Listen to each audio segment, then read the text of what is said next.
Hello everyone, আসসালামু আলাইকুম। আপনারা এখন থেকে আপনার যে কোনো সিম থেকে আপনার ফোনের ব্যালেন্স ট্রান্সফার করতে পারবেন, সেটা বাংলালিংক, রবি অথবা গ্রামীণ হোক। যে কোনো সিমস থেকে আপনার খুব সহজেই অন্য সিমে ব্যালেন্স ট্রান্সফার করবেন এবং সেক্ষেত্রে আপনার ব্যালেন্সটা নষ্ট হবে না। আপনারা দেখা যাচ্ছে অনেক সময় যে অনেক ব্যালেন্স ভরেন, তখন আপনাদের ব্যালেন্সটা কার্যকারী হয় না বা সেক্ষেত্রে ব্যালেন্সটা এক্সপায়ার হয়ে যায়। সেটা যদি আপনারা অন্য সিমে ব্যবহার করতে পারেন বা অন্য কাউকে দিয়ে দিতে পারেন, তাহলে আপনাদের এই ব্যালেন্সটা নষ্ট হবে না। তাই আমরা কিভাবে খুব সহজে যে কোনো সিমের ব্যালেন্স ট্রান্সফার করব এবং অন্য সিমে দিব, এটা আমরা দেখব। চলুন, ভিডিওটা ভালো লাগলে লাইক, কমেন্ট, শেয়ার করবেন এবং পাশে থেকে ফলো দিবেন।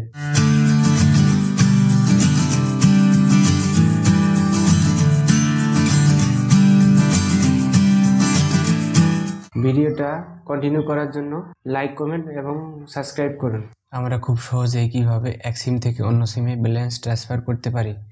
আমরা প্রথমে দেখব বাংলালিংক সিমে কিভাবে ব্যালেন্স ট্রান্সফার করে এবং পরবর্তীতে আপনাদের রবি এবং গ্রামীণ ফোনের ব্যালেন্স ট্রান্সফার দেখাবো। প্রথমে আমরা ডায়াল করব *1 3টা 0, দেওয়ার পরে আমরা হ্যাশ দিব, দেওয়ার পরে কলে দিব এবং বাংলালিংক সিম যেটাই সেটাতে ডায়াল করব এবং বা কলে দিব। আমি সেখানে কলে দিলাম।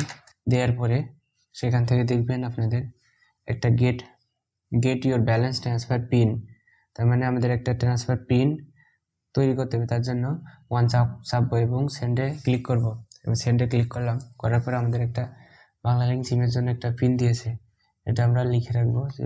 এটা আমরা লিখে রাখলাম।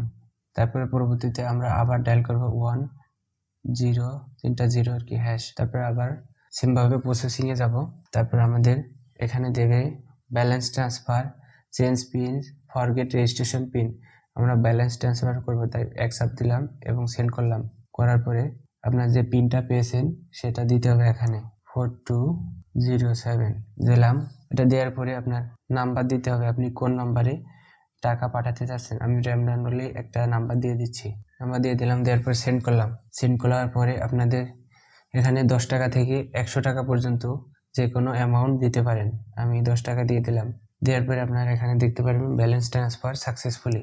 আপনারা SMS-ও পাবেন ব্যালেন্স ট্রান্সফারের জন্য। এবং পরবর্তীতে আপনারা গ্রামীণ সিমে কিভাবে তৈরি করবেন এটাও দেখাচ্ছি, আপনাদের সাথে থাকুন।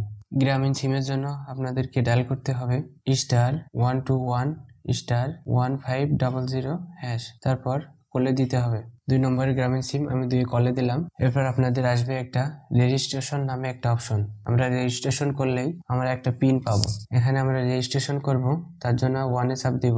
1-এ চাপ দিলাম। দেওয়ার পরে এখানে একটা SMS দিছে। SMS এর মাধ্যমে আমাদেরকে এই পিনটা জানিয়ে দিবে। SMS আসার পরে একটা পিন দিবে, পিনটা আপনারা অবশ্যই লিখে রাখবেন।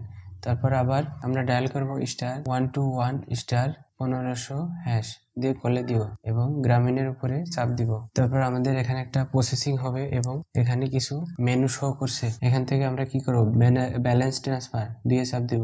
দিলাম, দিয়ে চাপ। এরপর আপনার যে গ্রামীণ সিমের নাম্বারটা ওটা এখানে দিতে হবে। গ্রামীণ সিমের নাম্বারটা দিলাম। দেওয়ার পর এখানে আপনারা যে টাকা দিবেন, টাকার অ্যামাউন্টটা দিবেন। আমি টাকার অ্যামাউন্টে 10 টাকা দিলাম। দেওয়ার পরে আপনাদের যে পিনটা লিখে রাখছিলেন সেই পিনটা এখানে দিয়ে দিবেন। অবশ্যই পিনটা খুব যত্ন সহকারে লিখে রাখবেন, তাহলে আপনারা খুব সহজেই ট্রান্সফার দিতে পারবেন। এবং SMS-টা খুব সহজে এখানে দেখাচ্ছে you will be the SMS thank for the Grameenphone, তার মানে আমার গ্রামীণ ফোনে ব্যালেন্স ট্রান্সফার হয়ে গেছে। আপনারা খুব সহজে এভাবে ব্যালেন্স ট্রান্সফার করতে পারবেন।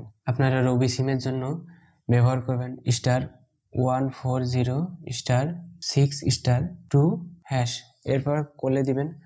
কলে দেওয়ার পরে আপনাদের মেনুগুলা দেখবেন এবং খুব সহজে আপনারা মেনুগুলো দেখেই বুঝতে পারবেন যে কি করা লাগে, তাহলে আপনারা খুব সহজেই ব্যালেন্সটা ট্রান্সফার করবেন। আমার রবি সিম নাই, এই জন্য আমি আপনাদের দেখাতে পারছি না, কিন্তু প্রসেসিংটা আপনারা খুব সহজেই বুঝতে পারবেন যেহেতু এই ভিডিওটা দেখছেন। তাই এভাবেই আপনারা প্রসেসিং করে যে কোনো সিমের ব্যালেন্স ট্রান্সফার করতে পারবেন অন্য সিমে। ধন্যবাদ। ভিডিওটা ভালো লাগলে লাইক, কমেন্ট, শেয়ার করবেন, ফলো দিয়ে পাশে থাকবেন।